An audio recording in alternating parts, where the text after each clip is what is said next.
Starting साल 2802 से होती है और हमें 2 एस्ट्रोनॉट अपने स्पेसशिप में नजर आते हैं जो किसी एंटेरिस नाम के ग्रह पर जा रहे होते हैं, क्योंकि इन्हें पता चला है कि वहाँ पर इंसान रहते हैं। और हमें ये भी बताया जाता है कि हमारी पृथ्वी पर एक वायरस की वजह से महिलाओं की प्रजाति खत्म हो चुकी है, और इसीलिए जब इन दोनों एस्ट्रोनॉट को पता चला कि एंटेरिस ग्रह पर भी इंसानों की प्रजाति है, तो इन्होंने फैसला किया कि वो दोनों एंटेरिस जाकर वहाँ से कुछ लड़कियों को ढूंढकर पृथ्वी पर लेकर आएंगे ताकि पृथ्वी पर महिलाओं की प्रजाति फिर से आ सके। और फिर जब स्पेसशिप एंटेरिस ग्रह पर लैंड करने वाला होता है, तभी अचानक ही उसमें आग लग जाती है। ये देखकर एडम और जैक स्पेसशिप को संभालने की पूरी कोशिश करते हैं, लेकिन स्पेसशिप ग्रह की सतह पर गिरकर क्रैश हो जाता है। हालांकि इस एक्सीडेंट में एडम को ज्यादा चोट नहीं आती है, लेकिन जैक के हाथ पर थोड़ी चोट लग जाती है, जिससे उसका बहुत सारा खून बह जाता है। इसके बाद हम एंटेरिस ग्रह को देखते हैं जो पूरी तरह बंजर और वीरान होता है, जहां इन्हें दूर दूर तक ना कोई आदमी और ना ही कोई खाने पीने का साधन नजर आता है, जिससे इन्हें लगता है कि इस ग्रह पर इंसानों का होना एक अफवाह है। लेकिन जब एडम जैक की चोट का इलाज कर रहा होता है, तभी अचानक इन्हें एक कुत्ते के भौंकने की आवाज आती है। तो एडम आवाज का पीछा करते हुए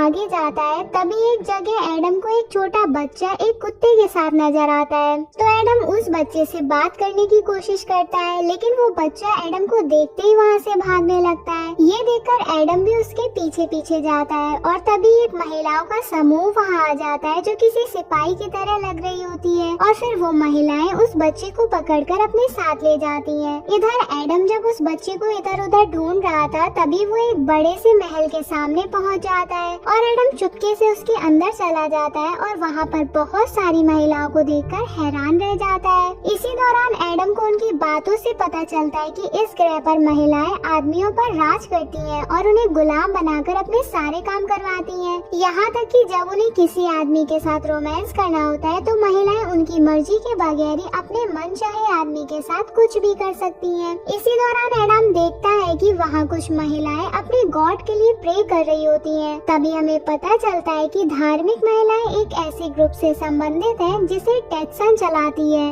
उसी समय एक बहुत ही बड़ा सांप जमीन से निकलता है, जिसकी ये सभी महिलाएं पूजा करती हैं और इसी को अपना गॉड मानती हैं। और फिर हम इस ग्रह की रानी सुमुरु को देखते हैं जो टेक्सन के काम से बहुत कम खुश होती हैं। तभी वहाँ कुछ महिला सिपाही उस बच्चे को लेकर आती हैं, और ये सब एडम बड़ी हैरानी से देख रहा होता है। तभी टेक्सन उन सभी को बताती है कि इस बच्चे को हमारे स्नेक गॉड के लिए बलिदान किया जा रहा है। ये सुनकर उस बच्चे की बहन डव, जो रानी की सैनिकों में से एक है, वो टेक्सन के ग्रुप की महिलाओं पर अटैक कर देती है। इसी दौरान हमारे सामने एक और बात आती है कि महल के अंदर की महिलाएं 2 ग्रुपों में बटी हुई हैं। एक जो टेक्सन का काम करती है और दूसरी जो रानी सुमुरु का काम करती है।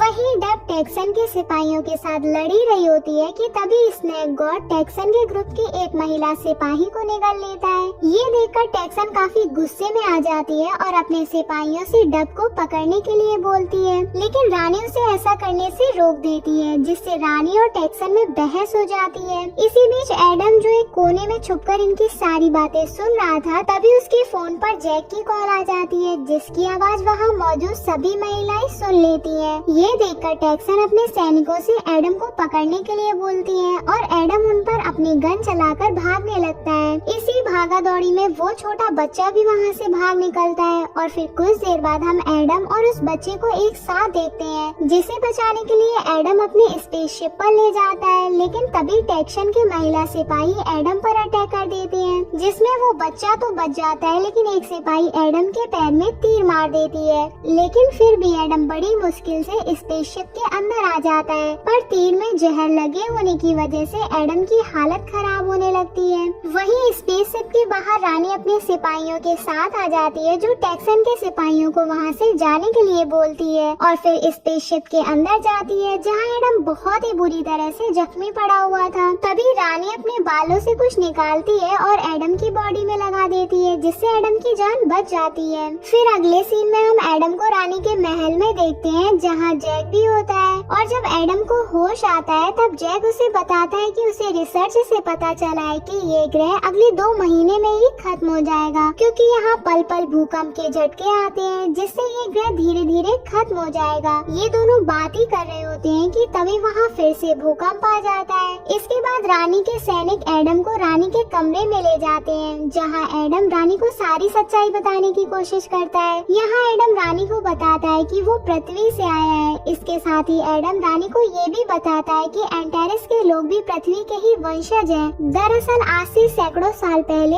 एक एस्ट्रोनॉट लोगों का दल इस ग्रह पर लाइफ की खोज करने के लिए आया है, जिन्होंने पहले 100 सालों तक पृथ्वी पर संपर्क बनाकर रखा, लेकिन बाद में कुछ तकनीकी खराबी की वजह से उनका पृथ्वी से संपर्क टूट गया और इस वजह से ही वो सारे एस्ट्रोनॉट लोग इसी ग्रह पर फंस कर रह गए। अब एडम की सारी बातें सुनने के बाद रानी भी हैरान हो जाती है और एडम की बातों पर इसलिए यकीन करती है क्योंकि उसके पूर्वजों ने भी पहले पृथ्वी के बारे में बताया था। और फिर रानी एडम को अपने ग्रह के बारे में बताती है कि यहाँ लगातार भूकंप आने की वजह से ये ग्रह पूरी तरह बर्बाद हो गया। तभी अचानक टेक्सन का एक ग्रुप पावर में आया, जिसने ग्रह पर रहने वाले लोगों को स्नैक गॉड के प्रति आकर्षित किया। वही टेक्सन एक शाही परिवार से आती है जो मेरी तरह ही रानी बनना चाहती है, लेकिन ग्रह के लोगों ने उसे अपनी रानी स्वीकार नहीं किया और इसी वजह से टेक्सन अपने ग्रुप को बड़ा कर रही है ताकि एक दिन वो रानी को मारकर उसकी जगह राज कर सके। इसके बाद रानी एडम को बताती है कि बहुत सालों पहले आदमियों ने यहाँ प्रकाश की बहुत फ्लैश देखी, जिसमें बहुत से आदमी मारे गए थे और उसी दिन से महिलाओं ने आदमियों को अपना गुलाम बना लिया।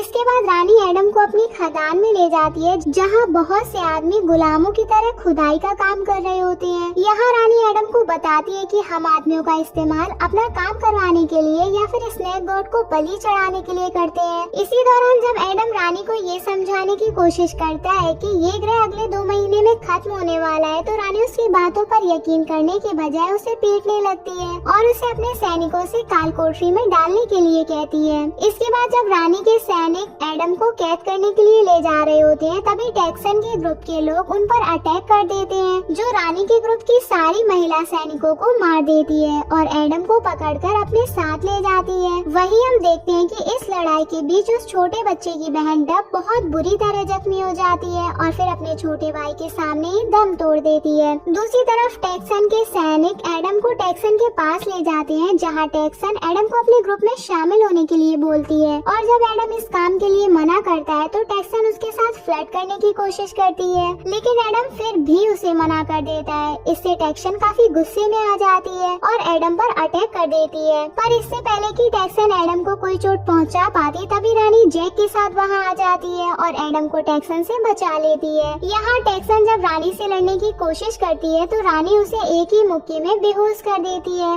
इसके बाद रानी जैक और एडम को वहाँ से बाहर लेकर जाती है। इसी दौरान जैक एडम को बताता है कि उसके पास पहले की तुलना में बहुत कम समय बचा है। यहाँ रानी भी इन दोनों के बीच की बात सुन लेती है। तभी रानी एडम को एक वर्ल्ड जोन नाम की जगह के बारे में बताती है और ये वही जगह है जहाँ हजारों साल पृथ्वी से आया हुआ स्पेसशिप उतरा था। ये सुनकर एडम और जैक खुश हो जाते हैं क्योंकि उन्होंने किसी तरह से उस जगह पर पहुंचकर अपने जहाज को स्टार्ट कर लिया तो वो वापस पृथ्वी पर जा सकते हैं। यहाँ रानी भी उनकी मदद के लिए तैयार हो जाती है। इसके बाद रानी एडम और जैक के साथ वर्ल्ड जोन की तरफ जाती है, जहाँ से वो उनके साथ पृथ्वी पर जा सकती है। इस दौरान रास्ते में टेक्सन के सिपाही रोकने के लिए आते हैं, पर ये जैसे तैसे करके उन्हें चकमा देकर आगे बढ़ते रहते हैं। इसी दौरान रानी एडम के कहने पर कैद किए हुए सारे गुलाम आदमियों को छोड़ देती है और फिर महल से बाहर निकलकर एडम और जैक रानी के साथ पैदल ही वर्ल्ड जोन की तरफ जाते हैं। तभी रास्ते में एडम रानी को पृथ्वी पर चलने के लिए मनाने की कोशिश करता है, लेकिन रानी साफ मना कर देती है। यहाँ रानी एडम से कहती है कि वो अपने लोगों को यहाँ मरता हुआ छोड़कर नहीं जा सकती है। तभी रास्ते में एक जगह पर जैक को एक आदमी का कंकाल दिखाई देता है और जब जैक अपनी डिवाइस की मदद से उसकी जांच करता है तो उसे मालूम होता है कि इस आदमी की मौत पिछले 1000 साल पहले हुई थी। और यहाँ जैक ये भी बताता है कि करीब 1000 साल से पहले यहाँ बहुत ही बड़ा विस्फोट हुआ था जिसकी वजह से बहुत से आदमियों की मौत हो गई थी। ये सुनकर रानी समझ जाती है कि ये वही रोशनी की चमक थी जो सदियों पहले उनके पूर्वजों ने देखी थी। इसका मतलब कि वो सब एक झूठ था। जो कुछ भी उनके धर्म में कहा गया था कि मर्द प्रजाति बहुत ही खतरनाक है। अब सारी सच्चाई जानने के बाद रानी अंदर से बहुत दुखी होती है, लेकिन एडम उसे आगे बढ़ने के लिए कहता है क्योंकि अब उनके पास ज्यादा समय नहीं बचा था। अगले सीन में ये सभी लोग वर्ल्ड जोन के पास पहुंच जाते हैं जो कि एक बहुत ही बड़ा स्पेस शिप होता है। और फिर जैक और वो छोटा बच्चा इंजन को स्टार्ट करने की कोशिश करने लगते हैं, जबकि एडम और रानी स्पेसशिप की तकनीकी चीजों को चेक करने लगते हैं। और फिर बहुत मेहनत के बाद एडम और जैक स्पेसशिप के इंजन को स्टार्ट करने में कामयाब हो जाते हैं। पर तभी टैक्सन अपने सिपाहियों के साथ वहाँ आ जाती है और इन पर अटैक कर देती है, जिससे वहाँ बहुत ही घमासान लड़ाई होती है। पर एडम अपनी हाईटेक गन से टैक्सन के सभी सिपाहियों को मार देता है, लेकिन टैक्सन अभी जिंदा होती है जो रानी से दो दो हाथ करने के लिए कहती है। ये सुनकर रानी टैक्सन को जबरदस्त तरीके से मारती है। इसी बीच टैक्सन जब रानी को जान से मारने की कोशिश करती है तभी एडम उसे अपनी गन से शूट कर देता है, जिससे उसकी मौत हो जाती है। इसके बाद जैक स्पेसशिप को उड़ान भरने के लिए तैयार करता है। वहीं अब रानी भी समझ जाती है कि उसका ग्रह अब खत्म होने वाला है, तो अब रानी भी